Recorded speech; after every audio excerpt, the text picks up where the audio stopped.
Hi guys. So today let's speak about the force of interest and the accumulation factor, and let's start speaking about the one variable financial laws, and the goal is to do one example of each of the cases, both for one and for two variable financial laws. So in case of one variable financial laws, what is the formula for the force of interest? It is rho of t, that is how we mark the force of interest, which is equal to the accumulation factor's derivative, so f prime of t, divided by the original accumulation factor f of t. What is this telling us? This is telling us the percentage rate of change of f of t. Why? Because the derivative of a function is telling you the rate of change of this function. If you divide it by f of t, meaning by the original function, what you're getting is the percentage rate of change of that function. So it's telling you in percentage terms by how much will the accumulation factor change when time changes.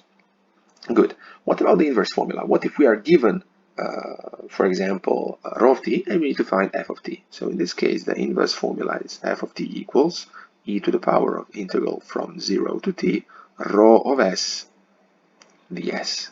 Why do we use s in this case? Simply because putting back t inside t itself that doesn't seem really natural. So we use s as an auxiliary variable, nothing else. Okay, these are the two formulas. Let's circle them and let's do examples. So let's do example number 1. So example 1 could be this one here. Let's say that we are given this f of t. For example, it's 1 over 1 minus 0.05 t. As you can see, this is obviously the which one variable financial law, the anticipated or advanced simple interest. Now we need to find rho of t. So rho of t is unknown here. So what are we going to do here? First of all, let me do a derivative. So we are going to apply the formula f prime of t divided by f of t. So the formula for rho of t, which I will copy here. So it's f prime of t divided by f of t. Well, let's do very quickly then the derivative of this function. So what is the derivative of f prime of t going to be in this case here? Now, obviously t is your variable. What is my advice here is to do this, is to write this as a power function. So it's 1 minus 0.05 t to the power of minus 1, and then do a derivative of this. If I apply this rule here, it makes my life easier because I'm now just going to apply the power rule for derivatives, meaning the power minus 1 goes in front, and I have minus 1 times 1 minus 0.05 t to the power of minus 2. Why? Because it's minus 1 minus 1, according to the power rule for derivatives, time, then using the chain rule, derivative of the thing that was the base, which is 1 minus 0.05 t. 1 minus 0.05 t derivative. I copy the first part. Well, minus 1 is just minus the brackets, and I copy 1 minus 0.05 t to the power of minus 2 times, what is the derivative of 1 minus 0.05 t? It is just minus 0.05, so minus 0.05. Minus and minus will give me a plus, so I'm left with 0.05 times, I put the number in front obviously, minus 0.05 t to the power of minus 2, which then I can write like this. 0.05 over 1 minus 0.05 t to the power of 2. And I would say that this was quite simple. And this is the derivative. So this is f prime of t. Just to set it straight, which rule did I use here? I have used the power rule for derivatives. Just for the sake of it, I will write it down here. What does this rule say? It says that if you have x to the power of alpha derivative, the derivative is equal to alpha times x to the power of alpha minus 1. So this is the rule I have used in this step here, nothing else. This is the one, but I guess you know it from before. Good. Once we have set this straight, we can go and calculate rho of t, which is my force of interest here. So what do? It is f prime of t, which is this. So I copy this part here, and I'm left with 0.05 divided by 1 minus 0.05 t squared, divided by the original function f of t. So the original function f of t was 1 over 1 minus 0.05 t. So I copy it, 1 over 1 minus 0.05 t. And then it's quite obvious we can cut some things. and I can cut this and the square. Here I'm left with 1 when I cut it, and the final force of interest is 0.05 divided by 1 minus 0.05 t. So this is the force of interest in this specific example. We will separate this. And so this would be the final solution of this exercise. Okay, now this was, I call it case number 1 here for one variable financial loss. Now, let's say that you are given this, for example. Now, let's do the opposite case. I will call it here example number 2. Let's now say that we are actually given rho of t and that we need to find f of t, right? So, for example, rho of t is equal to 0.035. So it's just a number, it's a constant. Now, if you studied the financial calculus part for this partial exam, you would know that when the force of interest is constant, like in this case here, it's 3.5%, we have the case of compound interests, right? However, let's derive the actual formula. Let's use the formula that I copied below, above, where we said that f of t is equal to e to the power of integral from 0 to t rho s ds, right? So what shall I have here? I'm going to have here the following thing. In my case, I'm going to have e to the power of integral from 0 to t of what? 0.035, so just a constant I copied, ds. Now what's the derivative, what's the integral of a constant? What's the integral of constant a, dx, for example? It is just a times x, right? We know that from before. So it's going to be e to the power of. So what is the integral of 0.035 ds? It is 0.035 s as being my variable, right?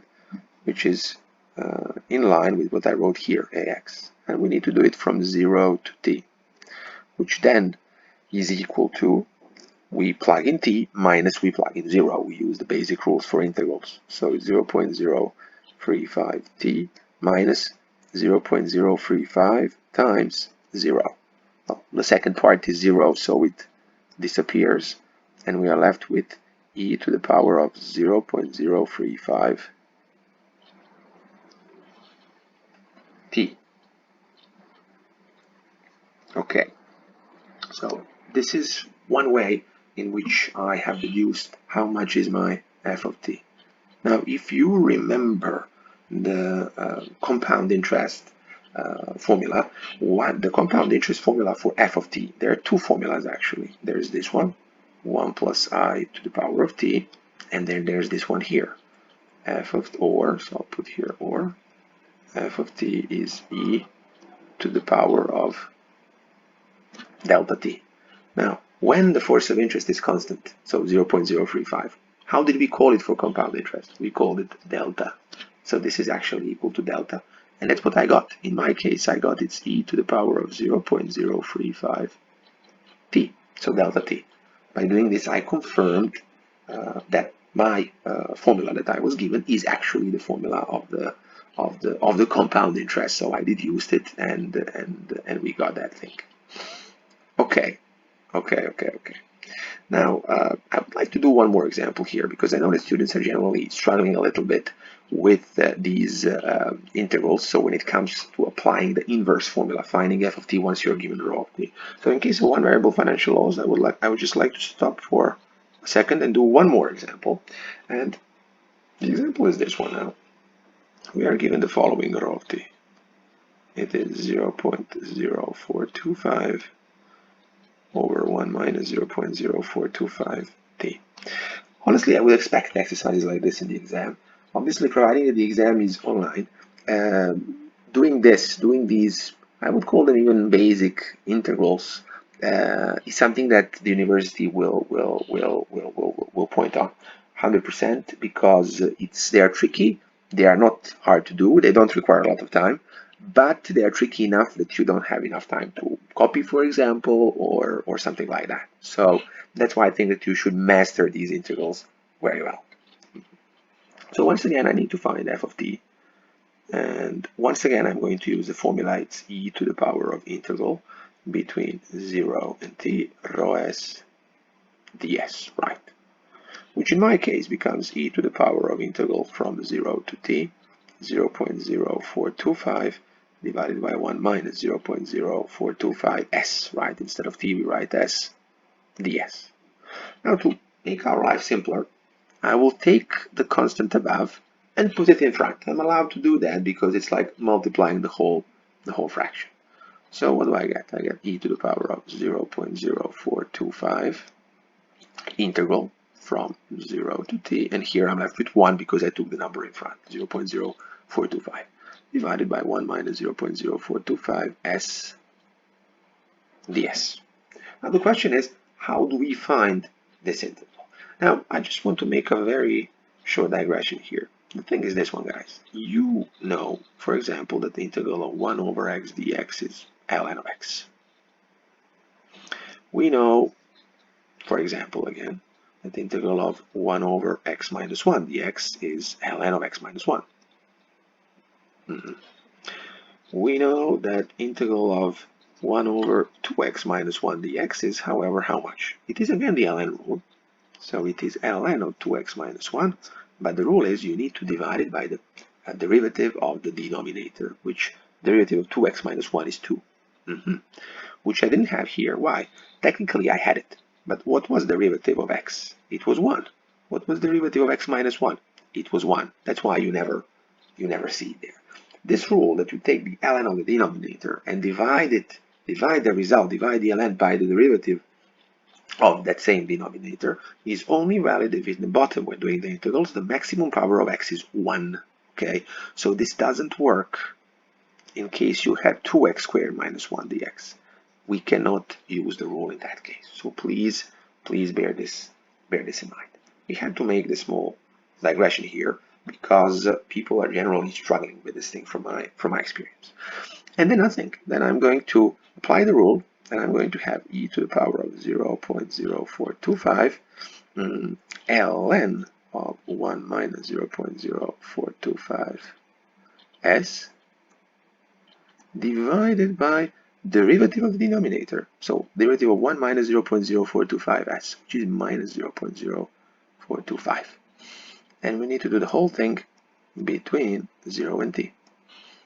Finishing the exercise, we notice that we can cut this, and we are left with e to the power of minus, I will put it above, minus ln of 1 minus 0.0425 s, s, that we need to do from where? From 0 to t. Let's plug in 0, let's plug in t. What do we have? We have e to the power of minus ln 1 minus 0.0425 t, minus, we plug in 0, minus and minus becomes a plus, plus ln of, what shall we have? Okay, let me write it down. It will be 1 minus 0.0425 times 0 equals, let's finish the exercise, equals what? The first part I will copy it, it's e to the power of minus ln 1 minus 0.0425 t. And then the second part is 0, because here we are left with ln of 1, and ln of 1 because the second part is 0, and ln of 1 is 0. You can check it on our page. Be sure to check on our page the logarithmic and exponent rules. They're very important for this exam. Using another rule, says that this can go in the power, and we have e to the power of ln of 1 minus 0.0425 t to the power of minus 1. Using yet another rule that you can find always on our page, we can cut e and ln, and we are left with 1 minus 0.0425 t to the power of minus 1, which can be rewritten as 1 over 1 minus 0.0425 t. So this is my f of t, and this is which one? The one for anticipated simple interest. Guys, thank you so much. That will be everything for today. Be sure to leave comments, leave suggestions, get in touch with us, and like our videos and like our posts, and we are here for anything that you may need. Thank you so much.